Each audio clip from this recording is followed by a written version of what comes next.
Base building is one of the most enjoyable features in Subnautica 2, so in this video I'll be covering the best locations to set up a base in Subnautica 2. After beating the game, there's a few locations here that are just a lot better than others, and there's a few different criteria that we use to evaluate how good a base is. This game is obviously about gathering resources, so we want to be close to the resources that we need to grab. But another thing is power generation, because you can make power from heat like you see here, and if you're lucky you're going to get also a current nearby, as currents are able to generate power. This is great because the solar panels are not that powerful, especially if you want to build a base lower down, because solar panels become less effective the deeper you are in this game. And I'll be showing you where to get there from the lifepod itself. So the very first base that I set up is actually not a bad location. It's not one of the best locations, but it's just right over here, right next to the angel comb that we purified at the start of the game. And what I like about this base is there's a lot of resources, and at the early part of the game we're going to be traveling to the northeastern section of the map, so it's nice to have a base nearby, as obviously we're not able to do things from the lifepod after a certain point. The only thing you got to watch out for is these stupid hammerheads, as they do like to set up in this area, so they will ram your tadpole. There's also some fish here that don't like us, so this is a location that is kind of dangerous, but in my experience, whenever you're coming and going from here, you're not likely to get the hammerheads to bother you if you set up your moon pool over on the left hand side here, away from where they like to hang out near the coral. I found this to be a really pretty location too, and you have a few different ways that you can set it up. I like to have multiple entrances as well. This is actually a pretty tall building here. I was experimenting with the building in this game, and actually in the very early parts of the early access the water was actually clipping through the floor, but it is cool to build a base all the way up to the sky here. It's obviously not really practical, but it's more so for the cool factor. The thing is though, this is close to a bunch of quartz here for building glass, and again to the northeastern section of the map, we're going to be going there often for a lot of different resources. There is also a current right here which is able to easily power this base, so that's one thing I did like about it. Is yes, there is dangerous creatures nearby, but for the most part these two duke it out with each other, and you get to see your house shake a little bit, but it is like having a UFC under the sea, so in that regard it is kind of nice. But there are lots of predators, as you can see here, so just keep swimming. I also like the look of this angel comb here, so that's why I wanted to set this up. And your bases will evolve as you get more materials. At first, it was just some hallways, because obviously you don't have the room until later on. So started off with a fabricator, put in some of these storage units, and then when I was able to get the room, you put in bigger storage units like this. So this is the arrangement that I had for this base. You want to have at least one base with everything here and your biopod, so you can reprint yourself easily. Have the Noah, because it's going to ask you to come back to it a bunch of times. I would recommend having at least 2 Noahs. If you go with 2 bases, obviously that's ideal.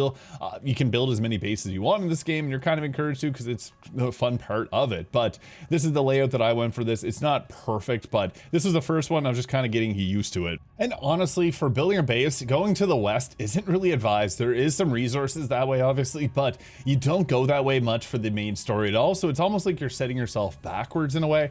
So I like to build a lot of them more so to the east. As you can see, there's a variety of different ones here. Now I experimented between having one more to the south, one in the middle there, and one over here. Now 500 meters away is ideal from the lifepod, is ideal for your second base, because this is going to be closer to the large gap where the collector leviathan is. Now I did set up a base that you can hear the collector leviathan, so if you like the eerie vibes, you can set up one in this location. I'll show you after this one. But what I think to be one of the absolute best locations to set up a base, after you set up one that is close by to your lifepod here, is to come all the way over here. Now this is a bit of a larger one, and the reason, this is the one that I showed at the start of the video, but the reason it's so good is that not only do we have the power coming from the heat, as this is in a hot region, you will need the adaptation to be able to come to this location, but this is a nice spot to go to a bit later on. Mostly because you're going to be coming to the tadpole pens in this lower section over here often, so it's nice to be in the area. There's also not any dangerous fish here. There's these jellyfish rings, but they don't really do a whole lot. And you can see that we're right above a very important place that we'll be going to often in this game with the tadpole pens.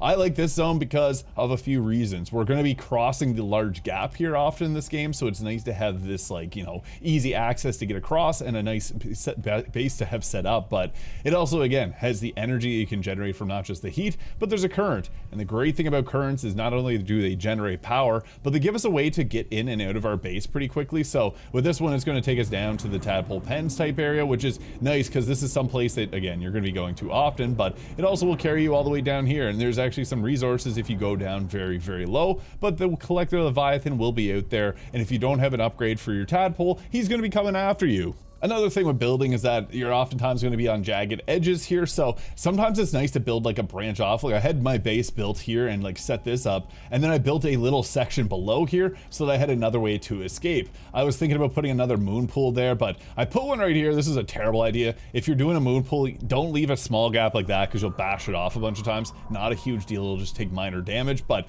I ended up putting one up high here as I like to, you know, have the nice view from up top, so put it a moon pool right up at the top here into this large building. And whenever you're building like these rooms here, you can stack rooms and put ladders on them. It isn't like super ideal, but typically if you're going to go to the top floor, you're just going to do it from the actual moon pool itself. I also have a nice little beautiful garden here, so great for gathering resources. I do have a video on where to get that. Very open base here. Don't really have a crazy amount of stuff in here, but could have put like another moon pool or something around here. But this is mostly just to run back, dump down some resources in the chest, and then fabricate whatever I need and go back out. But for the best location, in my opinion, this is obviously going to be more of a later game one, but coming from this location here, which is it's east of the lifepod. So we went around 580 meters east again to this location. We're going to be traveling east even further. This location, to get to the far parts of the water, the way you want to do it is just hopping your way out of the water like this. So you can see the green ping that I have there. Green means good, so that's what I put on it. Hold down your space bar because otherwise the collector Leviathan is going to be hunting you down. I do have a upgrade for this ship here that makes him less likely to come after me, but he's still going to be lurking around and a very annoying thing to deal with. But the way that you can find where you're going to be at the base is you see this tower here. This tower is super useful. I get a bit of lag as you see here whenever I approach this, and you may too. It only happened after the second update to this game. It happens every single time that I pass through here. Kind of annoying. It doesn't matter because it's not applied by the base, but when you see this tower here, you know you're close by. And coming down over to this section, this was my favorite base in the game. You can do a bit of everything with it just because it's near a location that we're going to be going to in the game. It also has this nice jet current as well, so you can generate power here. And there's also another jet stream right here. So yeah, I set up this jet stream, gets a lot of power to generate this entire thing here. And the best part is, even though I've collected it, there's still a lot of resources on this large rock here, and it is kind of pretty. You can also build it pretty tall here. And again, you're going to be coming to this location a lot later on. There's a lot of stuff that happens over even further in the eastern section, but over there is a lot more dangerous. So this place you want to have set up just because it is super useful for not just the location. It's got great power generation, but you're going to be doing a lot of stuff in this area. So this is where I put a majority of my storage locations just because we're coming here often, we're dropping down a ton of crap, and it's just a nice place to have. And you can farm resources really easily here, like absolutely ridiculous how easy it is to farm resources in this location. So this is one that I highly recommend just because of the great resource availability. You can also get the grow beds from this area here and right there. So you can scan those, get that going, and then set up your own little base here that lets you harvest some of these items, which I would recommend doing because there are there's literally no of the necrolysis here, which are things that you still need for like acid and stuff. So setting up a base that can generate those endlessly is really nice. And you can also set up some metal farms as well, which I have just down right there. So you got a lot of different nice resource. Like you kind of want to set this up as like your main base going forward. I went back to my old base a couple times after setting up here, but this is where I was for the majority of it. Again, building tall is fun. Having a room like this is also kind of cool, defying the laws of gravity a bit. And then, you know, you got your upstairs room that's mainly just used for the views. And I like to have everything down in the business room at the bottom. I typically was using the tadpole dock that was just right here, but overall, this is probably the best just because of how much of the game takes place just right over there and right over there. So you're right beside all of it. I'd recommend this to be the other base with the Noah. My other ones didn't have the Noah set up because you don't really need a ton of them.